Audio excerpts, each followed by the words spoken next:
美国政府的手即马是要出来到半导体啊！外国媒体报道讲，美国商务部长卢特尼克正在讨论扩大补贴换股权的政策，针对这晶片法案受补助的公司，要用补助款来换对方的股权，其中就包括着咱的台积电。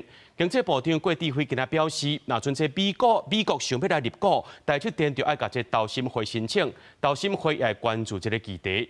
另外，受到这利空的冲击，台积电的收盘是落50块，台股也落728点。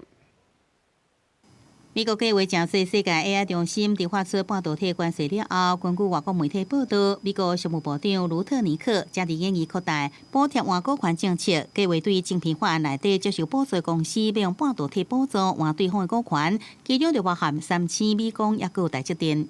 那我想，我们跟他第二的条件，就像委员所指教的，就是没有这个条件，当然我们可以拒绝啊。可以拒绝了哈，当然可以拒绝。好，那来投审会啊，他如果真的要变成这个台积电股东，要经过我们的投审会，就这个意思嘛。好。伫2024年底，美国商务部决定对台积电提供66亿美金的补贴。不过，即阵一旦补贴换股权，专家认为，川普对半导体产业的监管行动会更加强硬。那当然，对于台积电，未来其实会牵扯到更多来自于美方地缘政治上的一个压力。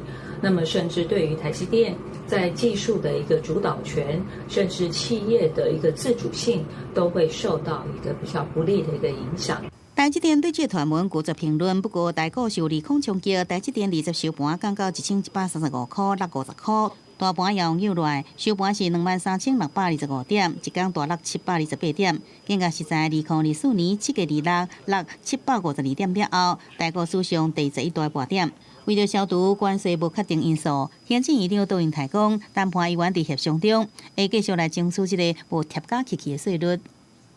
我告诉郑丽君副院长，我给他一张空白的请假单，只要需要，他随时可以飞美国，不必要每次请假了。就是我们办好积极的准备，提出完整的方案。